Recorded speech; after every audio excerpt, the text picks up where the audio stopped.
Hosur Online. Giving information is our business. இனி ஓசூர்ல மாடு அம்மான்னு கத்தாது, மொம்மின்னு தான் கத்தும். ஏன்? எதனால?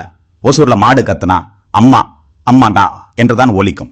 இதுவெல்லாம் இனி கொஞ்சம் நாளைக்குத்தான். இனி அதே மாடுகள் மொம்மின்னு கத்தும்னா நம்புவீங்களா? இது நகைச்சுவை மாதிரி தெரிஞ்சாலும் அமெரிக்கா மற்றும் பிற நாடுகளுடனான புதிய வணிக ஒப்பந்தம் நம்ம ஓசூர் உழவர்களின் வாழ்க்கையையே தலைகீழா மாத்தப் போகுதா? இந்த ஒப்பந்தங்கள் மட்டும்தானா? விமான நிலையம், உலகளாவிய அறிவுசார் வழித்தடம் போன்றவை எல்லாம் சேர்ந்து ஓசூர் உழவர்களின் வாழ்க்கை முறையையே மாற்றுமோ என்ற அச்சம் உருவாகி இருக்கிறது. வாங்க தெளிவா பேசலாம். இவற்றையெல்லாம் முதலில் புரிந்து கொள்ள கேரளாவுக்கு போகணும். அங்கு நடந்த ரப்பர் கதையை கேட்கணும். தங்கம் போல் இருந்த ரப்பர் உலகளாவிய வர்த்தக ஒப்பந்தங்களின் தாக்கம், இறக்குமதி போட்டி, கார்ப்பரேட் லாபி அழுத்தங்கள் இவற்றால் சிறு விவசாயிகளுக்கு பெரும் சுமையாக மாறியது. பல எதிர்ப்புகள் எழுந்தும் பெரும் தொழில் நலன்கள் முன்னிலை பெற்றன என்பதே அங்குள்ள அனுபவம். அந்த கதைதான் இன்று ஓசூருக்கு ஒரு எச்சரிக்கை. ஓசூரின் விளைநிலங்கள், தென்பெண்ணை ஆறு ஏற்படுத்திய பசுமை கொஞ்சம் கொஞ்சமா அழிய போகுதா? அழிக்கப்பட போகுதா? தமிழ்நாட்டில் ஓடும் காவிரிக்கு அடுத்தபடியாக மிக நீளமான ஆறு தென்பெண்ணை ஆறு. கிருஷ்ணகிரி மாவட்டத்தில் மட்டும் 5 தடுப்பணைகள், கெலவரப்பள்ளி அணையிலிருந்து 2 கால்வாய்கள். இவை ஊட்டிய பசுமை ஈர நிலங்கள் தான் ஓசூரின் உயிர்நாடி. அவற்றிலிருந்து உற்பத்தி செய்யப்படும் காய்கறிகள், நெல், ராகி நாட்டின் பிற பகுதிகளுக்கு உணவளித்து வருகிறது.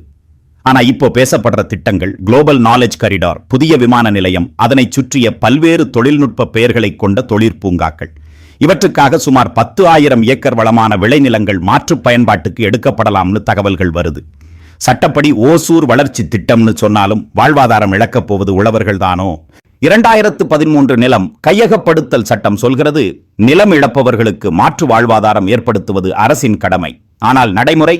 ஓசூரில் உழவர்களிடம் பேசிய நன்கறிந்த அரசியல் தலைவர், எத்தனை நாட்களுக்குத்தான் ட்ரவுசரை போட்டுக்கொண்டு மாடுகளை இழுத்துச் செல்வீர்கள்? நிலங்களை விட்டுக் கொடுத்து வளர்ச்சியில் அங்கமாகிக் கொள்ளுங்கள் என்று அறிவுரை.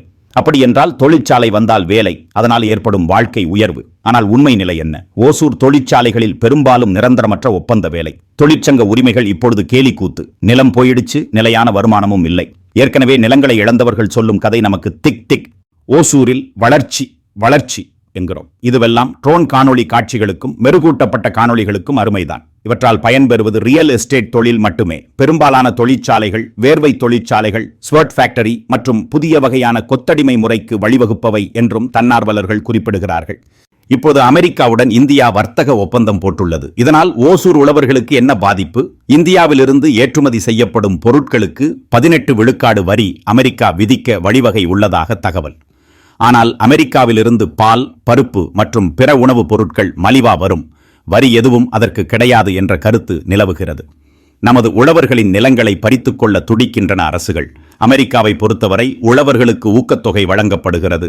இந்த சூழ்நிலையால் ஏற்படும் பாதிப்பு, கேரளா ரப்பரை நினைவில் வைத்துக் கொள்ளுங்கள். உள்ளூர் பால் விலை விழும், தீவனப்பயிர் தேவைகள் குறையும், மாடு வளர்ப்பு மற்றும் விளைபொருள் உற்பத்தி வருவாய் ஈட்டாது. இப்போது புரிகிறதா? அம்மானு கத்துற மாடும் மொம்மின்னு ஏன் கத்தும்னு? உடனே ஹோசூர் ஆன்லைன் சேனலை சப்ஸ்கிரைப் செய்யுங்கள். பெல் ஐகானை அழுத்துங்கள். ஓசூரின் ஒவ்வொரு முதன்மை தகவலையும் உடனுக்குடன் பெறுங்கள். இந்த காணொளி குறித்த கருத்துக்களை கமெண்ட் பாக்ஸில் பதிவிடுங்கள்.